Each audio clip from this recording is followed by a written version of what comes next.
खातूने अव्वल के रियासती मामलात पे जो मुदाखलत है उसकी नज़ीर मौजूद है। और अभी रिसेंटली अलीम खान की जानिब से जो खातूने अव्वल की सहेली फराह खान के ऊपर इल्ज़ामात आयद किए गए कि वो एक एक ट्रांसफ़र पोस्टिंग के 3-3 करोड़ रुपए वसूल करती रहीं और जिस दिन असेंबलियां तहलील होना थी उसी दिन पुलिस के VIP स्क्वाड के अंदर लाहौर एयरपोर्ट से दुबई रवाना हो गई। वो अपने अंदर बहुत ज़्यादा सवालात जो है वो पूछता है। अब सवाल ये पैदा होता है कि फराह खान के पास कोई सियासी ओहदा नहीं था, उनके पास कोई इंतजामी ओहदा नहीं था, फिर किस हैसियत से उस वक्त के वज़ीर आला पंजाब उस्मान बुज़दार ने उन्हें एक SP के साथ पुलिस का प्रोटोकॉल दे रखा था और इस वक्त भी उनका जो लाहौर डिफेंस में बंगला है वहां पर पुलिस गार्ड तैनात है, हालांकि फराह खान इस वक्त दुबई में मौजूद हैं। क्या वाकई अलीम खान के लगाए गए इल्जामात में सदाकत है? और जिस तरह से यह बात की जा रही है कि सिक्योरिटी एजेंसी के चीफ ने भी वज़ीर आज़म इमरान खान को इस करप्शन के बारे में आगाह किया था जिस पर उनका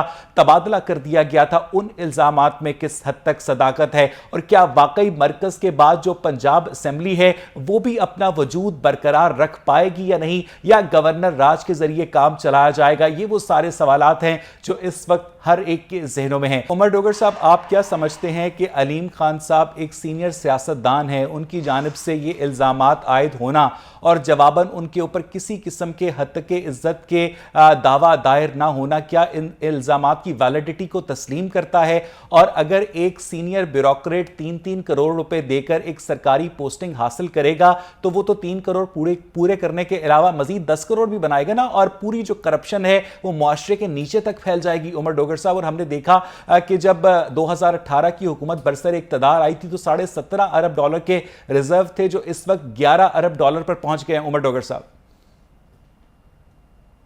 जी, वैसा ये बात बड़ी अहम है कि अगर इल्ज़ाम अपोजिशन की बजाय एक पंजाब के सीनियर मिनिस्टर से आ रहे हैं जो कि पिछली दफ़ा इलेक्शन जीतने में इनका एक अहम किरदार था, ऑल्दो कि वो कुछ अर्से से नाराज़ थे और ये भी एक नैरेटिव बिल्ड किया जा रहा है PTI से कि जब तक वो इक़्तिदार का हिस्सा थे या मिनिस्टर थे तब तक तो उन्होंने ऐसी कोई प्रेस कॉन्फ्रेंस नहीं की।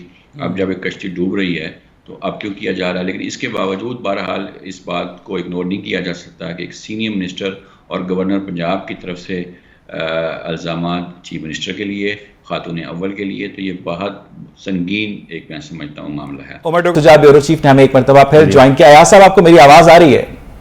जी बिल्कुल। अयाज साहब, यहाँ पर हाफिज फरद साहब बैठे हैं, मुझे बताइएगा कि उन्होंने इस बात से लाइल्मी का इजहार किया है कि फराह खान को किसी किस्म की सिक्योरिटी प्रोवाइड की गई थी। बताइएगा कि क्या उन्हें वाकई सिक्योरिटी प्रोवाइड की गई थी? इस वक्त भी उनके घर के बाहर सिक्योरिटी मौजूद है और अलीम खान ने उन पर जो इल्जामात लगाए हैं उसके मुताल्लिक आपका इन्वेस्टिगेटिव जर्नलिज्म क्या कहता है? अयाज देखिए, अलीम खान साहब तो बड़ा ताकीर से इल्जाम लगा रहे हैं। ये तो किसी से भी छोटी बात नहीं है कि फराह खान के साथ पंजाब में पोस्टिंग ट्रांसफर के मामले में असरअंदाज हो रही थी और ये अब सबूत तो इसके नहीं दिए जा सकते कि जो लोग पैसे लेकर अपने ट्रांसफर पोस्टिंग करवा रहे थे, जारी बात है जिससे पैसे लेकर काम करवाया और आगे से फिर उसके पैसे माल बनाया तो सबूत तो नहीं देगा। लेकिन इसी चीज मैं आपको बता दूं कि फराह खान के घर के बाहर सिक्योरिटी भी थी, वही सिक्योरिटी उसको बुरके में लाहौर एयरपोर्ट पर इतवार के रोज एमिरेट्स की परवाज नंबर 623 पर छोड़ के आई और ये फेज 3 में DHA फेज 3 में Y99 उनके घर का नंबर है जहां ये सिक्योरिटी मौजूद है और DHA में बहुत सारी शिकायत मौजूद है उन रिहायशी की वहां के, तो यहाँ पर ये सिक्योरिटी के नाम पर पूरा जो वहां पर घर मौजूद है उनको तकलीफ का सामना करना पड़ रहा है, लेकिन उसके खिलाफ कोई कार्रवाई भी नहीं हुई। दूसरी बात, फराह खान की तस्वीर मौजूद है बनी गाला में और खातून अव्वल के साथ, उससे भी इनकार नहीं किया जा सकता। तीसरी बात कि उनका ताहर खुर्शीद या पंजाब सरदार उस्मान गुलजार पे क्या असर था, सरदार उस्मान गुलजार की अपॉइंटमेंट कैसे हुई सबको पता है। तो इस बात ये बातें तो अब यानी कि सबको पता है। अयाज, अगर आप हमारे साथ मजीद 2-4 मिनट रहे तो हाफिज फरद अब्बास साहब आप इनकी बातों पर रिस्पॉन्ड करना चाहेंगे? सिर्फ सिक्योरिटी की बात पर रिस्पॉन्ड कर दें कि किस तरह से उन्होंने घर का नंबर बताया, उन्होंने गली के लोगों की शिकायत बताई, किस तरह से आप खातून अव्वल की जो सहेली है उससे अवाम के टैक्स के पैसों पर पूरा आप SP के साथ स्क्वाड दे रहे हैं? हाफिज साहब, गुजारिश ये है कि मैंने आपको पहले बताया कि दोस्ती होना कोई अचंभे की बात नहीं, हर एक किसी के साथ दोस्ती होती है, तो उनकी रिश्तेदारी जो है वो ज्यादा क्लोज है PMLN वाले के साथ। ये सिक्योरिटी की नहीं, मैं भी बात कर रहा हूँ। मुझे नहीं पता कि शायद उनको कोई सिक्योरिटी थ्रेट हो, ये कोई भी आम बंदा कोई भी आम शहरी जिसको सिक्योरिटी थ्रेट हो वो लेटर लिखता है, उसको सिक्योरिटी मिल जाती है। कौन सी चंबे की बात है? मुझे बताएं, लाहौर में दर्जनों लोग हैं जिनको सिक्योरिटी मिली होगी। अयाज शुजा, अगर कोई भी आम आदमी लेटर लिखे कि उसे सिक्योरिटी थ्रेट है तो उसे फराह खान की तरह सिक्योरिटी मिल जाती है?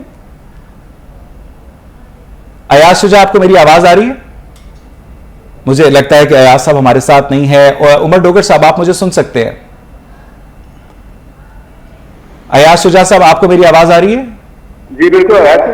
यहां पर हाफिज फरद साहब कह रहे हैं कि कोई भी शख्स जिसको कोई सिक्योरिटी थ्रेट हो, अगर वो खत लिखे तो उसे भी सिक्योरिटी मिल जाती है। तो अयाज शुजा, क्या फराह खान की तरह की सिक्योरिटी भी मिल जाती है अगर आपको या मुझे थ्रेट हो? अयाज साहब, साहब मैं हाफिज फरद अब्बास साहब को ये बताना चाहूंगा कि मियां असलम इकबाल जो इनके साबिक वजीर इंडस्ट्रीज थे, मियां मोहम्मद रशीद जो इनके साबिक वजीर बल्दियात थे, और ये दोनों स्टारवार्ट हैं लाहौर में इनकी पार्टी के, और इनके साथ एक एक कांस्टेबल की ड्यूटी होती थी जो इनकी सरकारी गाड़ी में बैठ के इनके साथ ट्रैवल करता था। और ये हम साल से देखते हैं। ये जो बात आप कर रहे हैं कि एक एसएसपी की निगरानी में पूरा एक स्क्वाड जो दिया गया था फराह खान को, ये तो इनके बुजरा को भी ये प्रोटोकॉल नसीब नहीं हुआ, इनके बुजरा के पास भी ये प्रोटोकॉल नहीं। आप आम शहरी की बात कर रहे हैं जिसकी जान को खतरा है।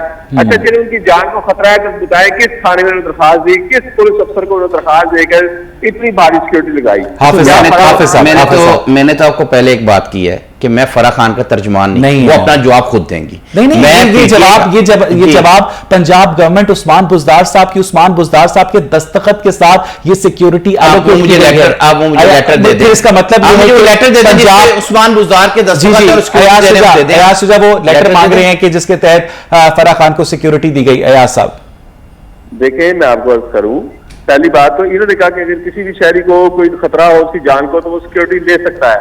मुझे बता दें, लाहौर की आबादी 1.5 करोड़ से ज्यादा है, कितने लोगों की जान को खतरा है, सिक्योरिटी दी हुई है। मुझे है मरियम नवाज कभी एमपी रही हैं, एमएनए रही हैं, उनको सिक्योरिटी तो एक गलत दूसरे गलत का जवाब तो नहीं होगा ना? मैं तो कह रहा हूं मैं फराह खान का तर्जुमान नहीं, मैं तो पीटीआई का तर्जुमान हूं। मैं लेकिन ये हरकत पीटीआई की पंजाब गवर्नमेंट ने की है। सर आपने भी बात की, मैं तो आपकी बात दोहरा रहा हूं। आपने कहा उस्मान बुज़दार के दस्तखतों के साथ लेटर इशू और उसको आपको लेटर आप दे दें। आपको लगता है कि फराह खान को पंजाब पुलिस की सर एक बात पे रहना, वजीर आला बलोचिस्तान के दस्तखतों से जारी हुई? नहीं, मैं तो बात ट्विस्ट ना कर, मुझे वो लेटर दिखा दें। ऑन एयर बैठे में आप लेटर जी। अयाज शुजा साहब, हमारे पास लेटर नहीं है तो इसका मतलब है हम झूठे हैं, और जो आपने बात की है मैंने आपको इसका जवाब दे दिया। जी।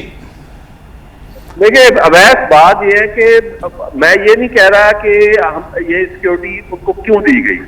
अच्छा, ये सिक्योरिटी भी दे दे तो कोई मसला नहीं है।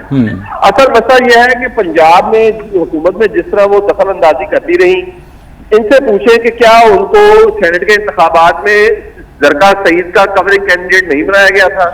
क्या डॉक्टर फरदौस आशिक अवानी जो उस वक्त की मशीर इत्तलात थी और हाफिज मुमताज जो उस वक्त के सूबाई वजीर एक्साइज थे, वो उसके तजवीज़ शुदा और तायद कुनंदा नहीं थे? मीडिया में जब खबरें आई, डॉक्टर फरदौस आशिक अवान ने बाकायदा नाराजगी का इजहार करके वो खबरें रुकवाई। तो ये कौन सी शख्सियत है जिसके लिए इस तरह रातों रात सेनेट के इंतखाबात की टिकट भी हासिल कर दी जाती है, कागजात भी? चले, मैं इसी एक सेकंड हाफिज साहब